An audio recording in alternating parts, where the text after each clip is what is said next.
بسم اللہ الرحمن الرحیم۔ آئیے آپ کے سامنے 8واں پارٹ حاضر ہے، فضائل اعمال بمقابلہ اہل حدیث۔ فضائل اعمال پر سب سے پہلے معراج ربانی صاحب کا اعتراض سنیے۔ کہتے ہیں سفیان ثوری سے نقل ہے کہ میں طواف کر رہا تھا، میں نے ایک شخص کو دیکھا کہ وہ قدم قدم پر درود ہی پڑھتا تھا اور کوئی چیز تسبیح تحلیل وغیرہ نہیں پڑھتا۔ میں نے اس سے پوچھا اس کی کیا وجہ ہے؟ اس نے پوچھا تو کون ہے؟ میں نے کہا کہ میں سفیان ثوری ہوں۔ اس نے کہا اگر تو اپنے زمانے کا یکتا نہ ہوتا، یکتا یعنی بے مثال نہ ہوتا، تو میں نہ بتاتا اور اپنا راز نہ کھولتا۔ پھر اس نے کہا کہ میں اور میرے والد حج کو جا رہے تھے، ایک جگہ پہنچ کر میرا باپ بیمار ہو گیا، میں علاج کا اہتمام کرتا رہا کہ ایک دم ان کا انتقال ہو گیا اور منہ کالا ہو گیا، میرے باپ کا منہ کالا ہو گیا۔ میں دیکھ کر بہت ہی رنجیدہ ہوا اور انا للہ پڑھی اور کپڑے سے ان کا منہ ڈھک دیا۔ اتنے میں میری آنکھ لگ گئی، میں نے خواب دیکھا کہ ایک صاحب جس سے زیادہ حسین میں نے کسی کو نہیں دیکھا اور ان سے زیادہ صاف ستھرا لباس کسی کو نہیں دیکھا اور ان سے زیادہ بہترین خوشبو میں نے کہیں نہیں دیکھی، تیزی سے قدم بڑھاتے چلے آ رہے ہیں۔ انہوں نے میرے باپ کے منہ پر سے کپڑا اٹھایا اور اس کے چہرے پر ہاتھ پھیرا تو باپ کا چہرہ سفید ہو گیا۔ واپس جانے لگے تو میں نے جلدی سے ان کا کپڑا پکڑ لیا اور میں نے کہا اللہ تعالیٰ آپ پر رحم کرے، آپ کون ہیں کہ آپ کی وجہ سے اللہ تعالیٰ نے میرے باپ پر مسافرت میں احسان فرمایا؟ وہ کہنے لگے کہ تو مجھے نہیں پہچانتا، تو مجھے نہیں پہچانتا، میں محمد بن عبداللہ صاحب قرآن ہوں۔ محمد بن تو تاکید بھی ہے کہ کوئی دوسرا نہ سمجھو، محمد بن عبداللہ، میں صاحب قرآن ہوں۔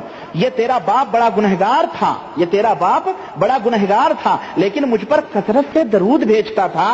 جب اس پر یہ مصیبت نازل ہوئی تو اس کی فریاد کو پہنچا اور میں ہر اس شخص کی فریاد کو پہنچتا ہوں جو مجھ پر کثرت سے درود بھیجے۔ جیسا کہ آپ نے معراج ربانی صاحب کا اعتراض سنا، ہمیں اہل حدیث و معراج ربانی صاحب سے یہ کہنا ہے کہ بھئی فضائل اعمال پر اعتراض کرنے سے پہلے سب سے پہلے اپنی گھر کی تو خیر و خبر لے لیتے۔ اہل حدیث کے ایک بہت بڑے خطیب ہیں جن کا نام نامی ہے مبلغ اسلام مولانا محمد شریف الہ آبادی صاحب، وہ بھی یہی واقعہ بیان کر رہے ہیں۔ وہ لکھتے ہیں آؤ میں آپ کو بتاؤں کہ درود کے کیا فوائد ہیں۔ فقیہ ابو اللیث رحمۃ اللہ لکھتے ہیں، کہتے ہیں میں نے اپنے باپ سے سنا، وہ کہتے ہیں میں نے سفیان ثوری رحمۃ اللہ علیہ سے سنا۔ حضرت سفیان ثوری رحمۃ اللہ علیہ فرماتے ہیں کہ ایک آدمی بیت اللہ کا طواف کر رہا تھا اور پڑھ رہا تھا اللہم صلی علی محمد۔ جب وہ طواف سے فارغ ہو جاتا تب بھی یہی پڑھتا، وہ ہر وقت درود ہی پڑھتا جاتا ہے۔ میں نے اس کو پوچھا اے بھائی، کوئی بندہ دعا کر رہا ہے اور تو درود ہی پڑھتا جا رہا ہے، تو کون ہے؟ اپنا تعارف تو کروا۔ یہ کہتا ہے لوگ مجھے سفیان ثوری کہتے ہیں۔ یہ بندہ سفیان ثوری رحمۃ اللہ علیہ کو جانتا تھا، اب اللہ کے بہت بڑے ولی تھے۔ یہ حضرت سفیان ثوری رحمۃ اللہ علیہ سے کہتا ہے اگر مجھے یہ نہ پتہ ہوتا کہ تم اتنی اونچی شان والے ہو تو میں تم کو یہ بات نہیں بتانی تھی۔ سنو، میں نبی پاک صلی اللہ علیہ وسلم پر درود کیوں زیادہ پڑھ رہا ہوں؟ اس کی وجہ یہ ہے کہ میں ایک سفر میں تھا، میرا بابا میرے ساتھ تھا، میرا باپ بیمار ہو گیا، میں نے اس کا سر اپنی جھولی میں رکھ لیا، میں اپنے باپ کا علاج کرواتا رہا، لیکن زندگی نے وفا نہ کی، میرا باپ فوت ہو گیا۔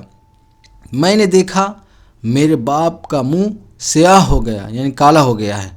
میں نے باپ کے چہرے پر کپڑا ڈال دیا۔ میں نے خواب میں دیکھا ایک بڑا خوبصورت آدمی ہے، میں نے اس جیسا خوبصورت آدمی نہیں دیکھا تھا۔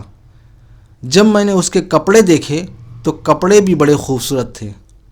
میں نے آج تک اس طرح کا سہنا نہیں دیکھا اور اس طرح کا لباس بھی نہیں دیکھا۔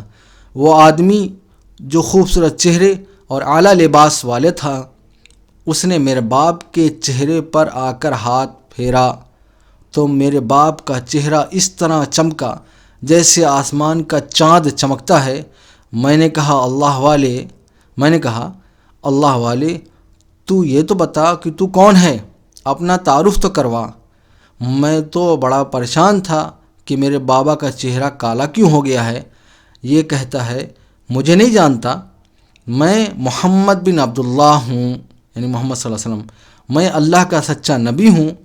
مجھے خواب میں اللہ کے نبی نے بتایا کہ تیرے بابا سے بڑی غلطیاں اور گناہ سرزد ہو جاتے تھے، لیکن تیرا باپ مجھ پر کثرت سے درود پڑھتا تھا، اس درود کی برکت کی وجہ سے اللہ نے تمام گناہ ہی معاف فرما دیے ہیں۔ اللہ کے لیے دیکھیں خطبات الہ آبادی مولانا محمد شریف الہ آبادی صاحب، جلد نمبر 1 صفحہ نمبر 247 248۔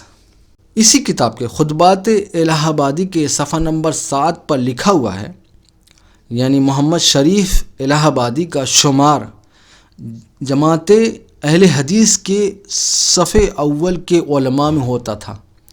یہ صف اول کے علماء میں سے تھے، یہی واقعہ لکھ رہے ہیں جو فضائل اعمال میں لکھا ہوا ہے۔ آئیے دوسرا حوالہ اہل حدیث کے مشہور مجتہد اور مجدد نواب صدیق حسن کا بھوپالی صاحب، انہوں نے بھی ایک کتاب لکھی ہے الدواء والدواء، یعنی جو کتاب التعویذات کے نام سے مشہور ہے۔ اس کے صفحہ نمبر 67 پر بھی نواب صدیق حسن کا بھوپالی صاحب نے یہی واقعہ لکھا ہے۔ اب دیکھیے میں نے 2 حوالے دیے کہ مولانا زکریا رحمۃ اللہ علیہ سے پہلے بھی نواب صدیق حسن کا بھوپالی صاحب نے یہ واقعہ لکھا، ان پر کوئی اعتراض نہیں۔ بس آخری گزارش ہے اہل حدیث حضرات سے، اعتراض کرنے سے پہلے کم سے کم اپنے گھر والوں کی ضرور خیر و خبر لے لیا کریں۔